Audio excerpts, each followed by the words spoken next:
ठीक 266 साल पहले 22 जून की शाम बंगाल के एक महल में एक मीटिंग हुई थी। ये मीटिंग महल के मालिक के पर्सनल बेडरूम में हुई थी और इस मीटिंग में 3 लोग मौजूद थे। एक अंग्रेज, महल का मालिक और इसका बेटा।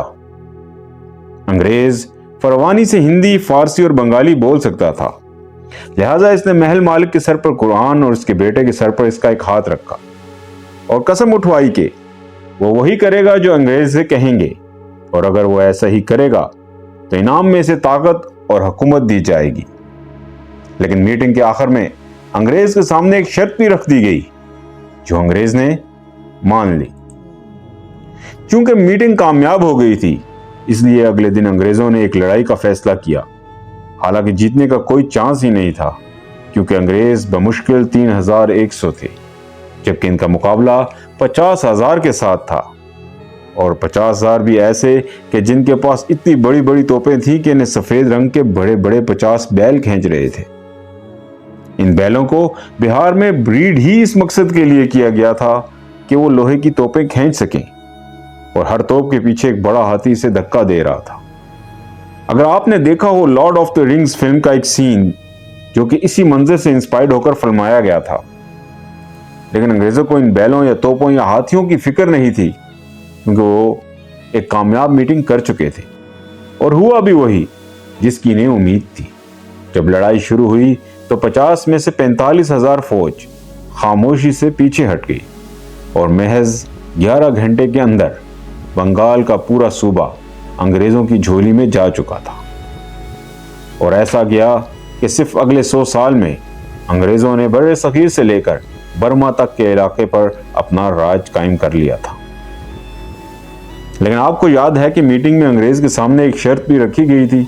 वो शर्त थी कि जीतने के बाद अंग्रेज एक मखसूस शख्स की बेहुरमती करेंगे, और वादे के मुताबिक इन्होंने ऐसा किया भी। एक खास लाश को सारी रात जाफरगंज दरिया पर पड़े रहने दिया गया और अगली सुबह इसे हाथी पर डालकर पूरे शहर में घुमाया गया, यहां तक कि जानबूझकर इसकी मां आमना बेगम के घर के सामने से भी गुजारा गया। प्लासी की इस लड़ाई में मरने वाला वो शख्स था बंगाल का नवाब सिराजुद्दौला और अंग्रेज विलियम वाट्स, जिसके सामने इशा रखने वाला था बंगाल की फौज का सरबराह गद्दार मीर जाफर।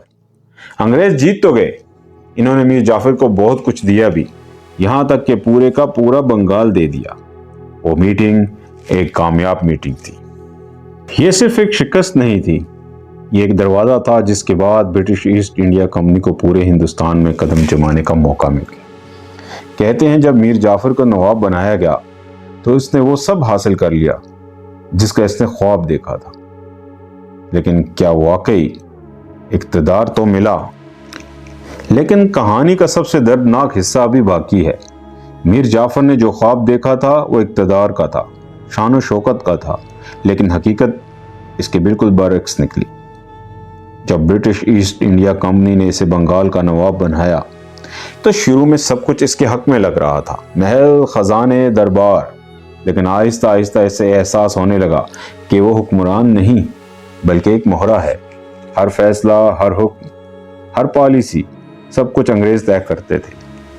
और जब इसने इनकी ख्वाहिशात पूरी करने में नाकामी दिखाई तो वही अंग्रेज जिन्होंने इसे तख्त पर बिठाया था इसी के खिलाफ हो गए।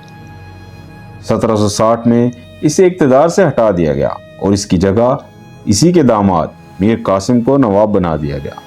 ये वो लम्हा था जब शायद इसे पहली बार अपनी गलती का एहसास हुआ होगा। इक़्तिदार गया, इज्जत पहले ही जा चुकी थी, लेकिन कहानी यहीं ख़त्म नहीं होती। चंद साल बाद जब अंग्रेज़ों और मीर कासिम के दरमियान इख्तलाफात बढ़े तो इन्होंने दोबारा मीर जाफर को तख्त पर बिठा दिया, मगर अब वो पहले वाला मीर जाफर नहीं था। बीमार, कमज़ोर और अंदर से टूटा हुआ वो शख्स जिसने इक़्तिदार के लिए सब कुछ दांव पर लगा दिया था, अब खुद अपने ही फैसलों का कैदी बन चुका था। याद रखें कि हमेशा के लिए कुछ भी नहीं होता। एक दिन ऐसा आया कि मीर जाफर भी जलील होकर मर गया। एक दिन ऐसा आया कि अंग्रेज भी हिंदुस्तान से वापस चले गए। लेकिन जिस महल में 22 जून की शाम वो मीटिंग हुई थी, आज 266 سال گزرنے کے بعد بھی اس محل کے کھنڈرات اپنی جگہ کھڑے ہیں اور وہاں سے گزرنے والا ہر شخص نفرت سے ان کھنڈرات کو دیکھ کر انہیں نمک حرام ڈیوڑی کہہ کر بلاتا ہے۔ کھنڈر ہو چکے ہیں اس محل کا نام ابد تک نمک حرام ڈیوڑی ہی رہے گا۔